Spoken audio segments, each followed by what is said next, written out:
Coach, can you kind of walk us through your initial staff choices here and what do they bring to the program? Well, the first thing that you look for in a staff is you look for continuity, somebody that believes in what you're doing, and you have to have a lot of confidence, number one, in your coordinators. I give them a lot of responsibility. I delegate authority. I give them the responsibility of running their side of the football. And in the staff choices, I also gave them that opportunity. I let some guys go here, and I did that for one reason. It's not that they weren't good coaches. It's just the fact that these coordinators wanted to bring guys that they're more familiar with to make it a little bit easier for transition. That happens almost every time that you have coaching changes, but these guys were here, did a great job, won a lot of games, and they'll be successful when they leave here.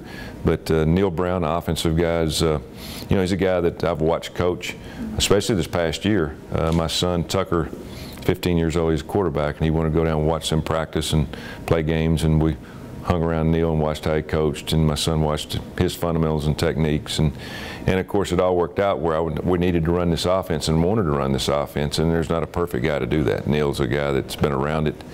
Now he'll tweak some things a little bit to make it a little bit different. I think we'll make it better, but what we want to do is make sure that we keep as much here as possible and keep the terminology the same, and he's the perfect choice for that because he's been around it. And last year at Troy, they were the #3 offense in the country in college football, and hopefully we can continue to make Texas Tech offense better with what he's going to do with it. Right. And talk about the first meeting with the players yesterday. How did that go for you, and what was it you think their response was to you? I think it was a relief for everybody, myself and the players. I mean, they've heard a lot about me, but they didn't know me from Adam. And I just went in and we had just kind of a family talk about me and my philosophy and about them. I told them this is not my team, it's theirs, and what they put into it, they're going to get out of it. I'm here to structure what their plan is, put an offense, defense in, try to make it comfortable for them, and try to get everybody on the same page, not just the offense, but the defense to the same level the offense is. Try to improve everybody and also get the kicking game going. And I think there was some players in there that were very excited. Hopefully they all were. We had just a good talk about rules, regulations, but nothing just really personal, just about, hey, we're here to keep this thing going and get it better. And I think at the end, everybody kind of agreed, hey, it was a good meeting. I think that they understood what I was talking about, and they were excited. I hope they're excited in about 3 weeks after we go through winter workouts, and they've had a lot of bumps and bruises, and I pushed them to the limit. And Coach, what would you say to members of the Texas Tech family, that being fans or anybody associated with the program, who, because of your past successes at some arguably, higher tier programs, that might be a little weary of this possibly being a stepping stone job, documented the stuff between Ole Miss and Auburn that everyone knows about, but what would you say to those fans who might be a little concerned when they when they land someone like Tommy Tuberville? Well, Auburn was a great place. I would have liked to stay there longer, but 10 years at one place is a long time. You work hard, you get it to a level, and sometimes you hit the wall in coaching in terms of a level of stress and energy, and also to a point where you think, let's let somebody else do this. But I'm here. I want my kids to go to school in the area here in Lubbock and graduate from high school and hopefully graduate from Texas Tech. So that'd be a long time. You never know what's going to happen, but I know we'll love it here, and we'll have to see what happens with the wins and losses. But I'm excited about it. I think it's a great opportunity for not just me, but our coaching staff and our family, because this is a great community. Right, and obviously, any college football job is going to have its pressures, but you've inherited some tough situations.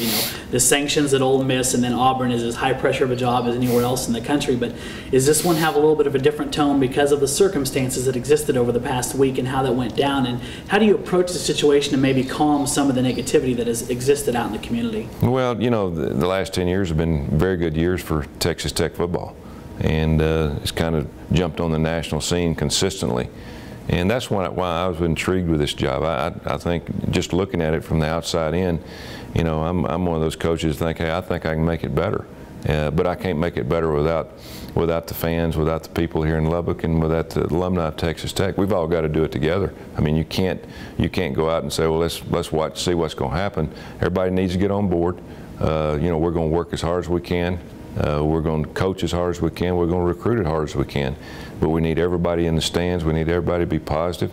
The teams that I've been on that have won championships have been that way at Miami, at Auburn. You know, we've had a lot of success, but it's because not just of the football team and the coaching staff, it's because the people around the program have been very supportive. Right. You know, you've made the comment, you know, since your days coming to Lubbock that you're a salesman, but, you know, ultimately what sold you on Texas Tech and made you believe this is a culture that could produce, you know, long-term success in Lubbock? You know, there were probably 8 or 9 jobs open this year. I had a lot of interest from a lot of those schools, but none really interested me. There's not a lot of places or locations. Number one, I'd take my family, and number two, that I want to coach. I've coached in the Big East. I've coached in the SEC. I coached in the old Southwest Conference. I wanted to coach in the Big 12. I think it's a challenge. There's some great coaches here. There's some great players. I think there's an opportunity here for us to come make this team better, because a lot of people say, well, he's not an offensive head coach. I'm not an offensive head coach. I'm a team head coach, but I know a little bit about defense. And just looking at this team, it's played pretty good defense the last couple of years, but I think we can take it to another level. So if we can just make the offense somewhat more competitive than what it was, which was very good, and also bring the defense and the special teams to that level, I think it's going to be championship caliber. So I think the sky's the future for all of us. But again, the thing that I really enjoyed about this possibility of coming here was the community. You know, it's a community that loves football. I mean, and when you're a football coach that puts in as much time as we do in college coaching, you want to be somewhere where people enjoy what you're doing. And they obviously do in this state, because it's huge high school, college, and pro football, and I'm looking forward to being part of it.